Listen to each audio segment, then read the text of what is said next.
Have you ever felt like your videos are missing that wow factor, even with the perfect visuals?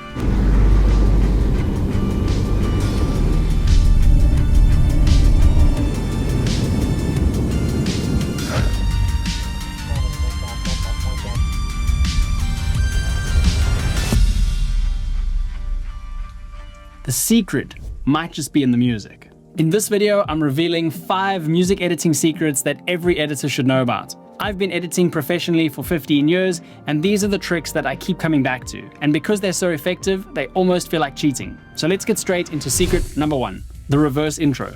When a music track just starts instantly with no kind of lead-in, I like to create a reverse intro using part of the track.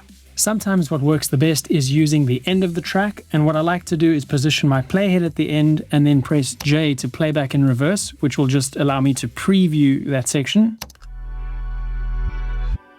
I don't think that's the best option, so I'll look for another part of the track.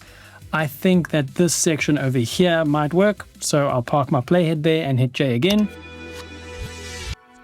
That to me sounds like it'll work really well, so I'll zoom in and then I will make a cut on this music clip here.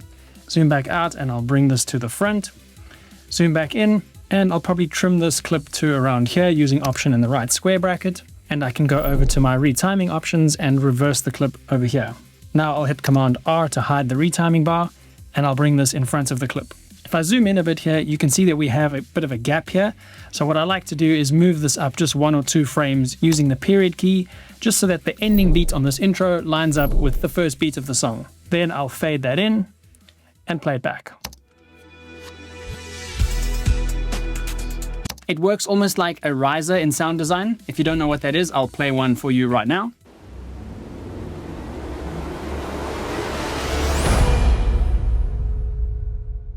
Pro tip, you can also use a sound design riser because often those will fit in with the music quite well and work almost like an audio transition, like this rise into bass drop sound effect that I have. I have a marker located where the bass drops, and I can just sync that up to the beginning of a track and I have a rise into the music.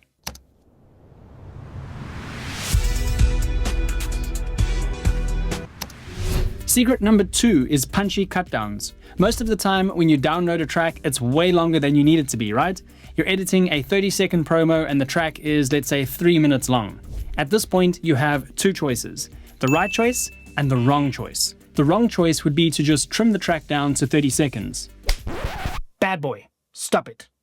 Or the right choice, which is to cut up the song into sections, keeping the dynamics of the music and then blending it together. This track has various different parts. Have a listen. We have a softer intro. We have where it kind of builds. We have a much bigger build over here. We also drop down the intensity around here.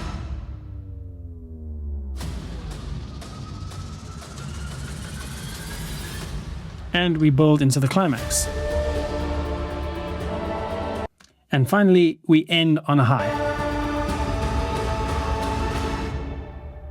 There are build-ups, quiet parts, parts that have more energy or more or less instrumentation, and by cutting up the music to include those dynamics, the result is a more interesting track to listen to.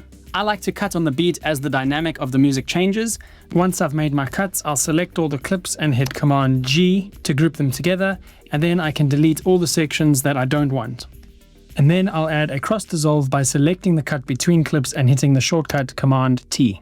There are 4 things I'm going to suggest you do after adding the cross dissolve, but first, let's hear what it sounds like as is.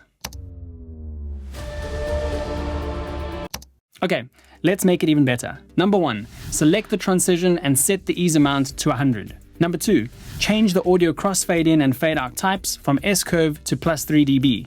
With S-curve, you sometimes will hear a dip in the volume of the transition, whereas the +3 dB type gives you more constant volume throughout the transition. Number 3, place your playhead in the middle of the transition and move the transition so it ends on the new beat. Essentially, that allows the music to be fully transitioned into the new parts of the music on that beat. I found that to be way more pleasing to the ear. And lastly, number 4, check the duration of the transition. Sometimes a longer transition sounds way better if there are long notes or rises or something in the track that you want to include in the transition.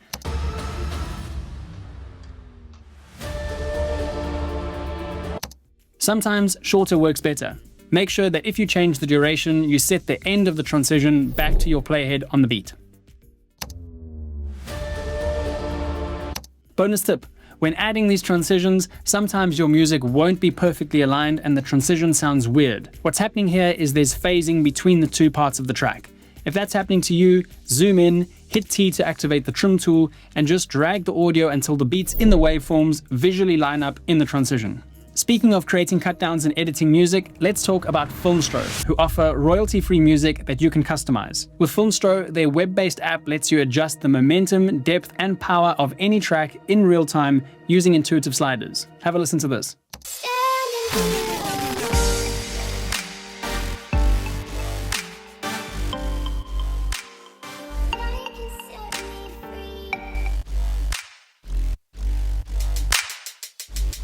It's like having a composer at your fingertips, allowing you to craft a soundtrack that perfectly matches your visuals. The coolest part is being able to add keyframes for the momentum, depth, and power of a track, taking customization to a whole new level. You can create keyframes as you see fit, or play the track back and adjust the sliders in real time, recording your changes as you go.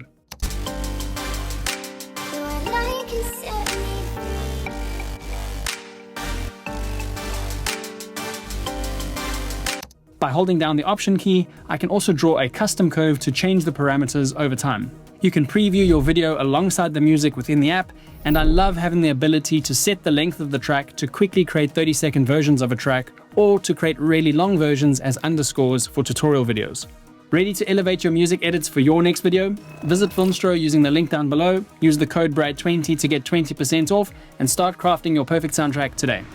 Jumping right back into secret number 3 with the reverb fade out. Sometimes a track ends quite abruptly and we'd prefer to have some kind of ending that is less abrupt. There are a few methods to achieving the same thing, and I'll show you what I believe is the most effective way to do it while also giving you the most control. In the case of this track, it actually has a fairly nice ending.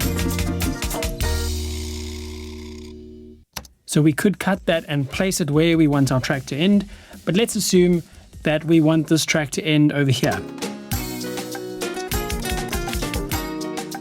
on that beat right there. So what I'll do is I'll just hit M to create a marker so we don't lose our place. I'll zoom in a bit over here and I'll hit Command B to cut that clip. So I don't want the next beat to be played in this reverb that I'm creating, so I'll hold down Option and create 2 keyframes pretty close together to cut out all the sound right before that beat. I'll move forward in time and I'll just trim that clip using the shortcut Option and the right square bracket, and then I'll hit Option G to create a compound clip. And in my effects browser, under the spaces category, I'll pick a reverb plugin. Cathedral 2 works just fine. If you're on Final Cut Pro 11.1, you could also use the new Quantec Room Simulator plugin. The amount over here affects your dry versus wet mix, so if you go 0, it's just the original track. But what we want to do is set the amount to 100, which is just all reverb. So now we have this nice reverb tail, and to kind of blend this in nicely, I'm just going to go and extend the original audio clip just a little bit. I want it out before that next beat comes in, and I'll just add a small fade here at the end. And this is what that sounds like.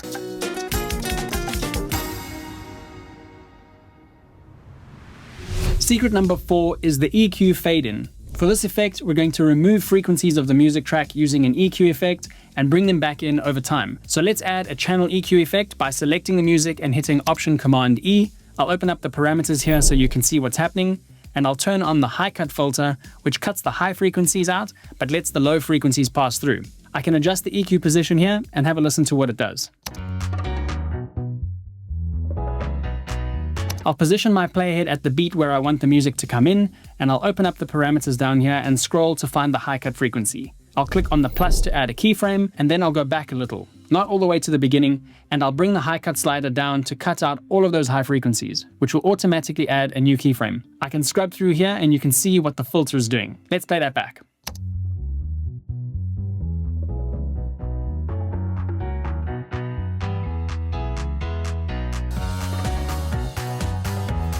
The last secret is one that I use on every single one of my videos and every video I do for clients, and that is the vocal cut EQ.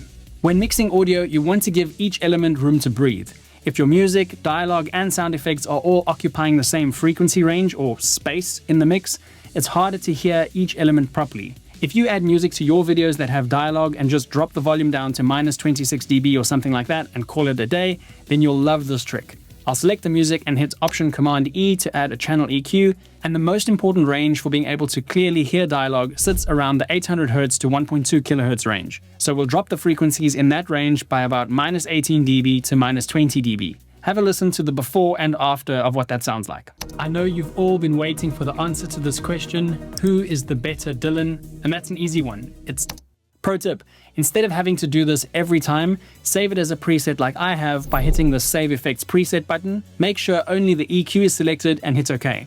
Then when you need to use it, you can select all the music in your edit and double click on your preset to apply it. This is a huge time saver. If you want to get more editing done in less time, then this video will show you how you can become faster than 90% of other video editors. So watch this next.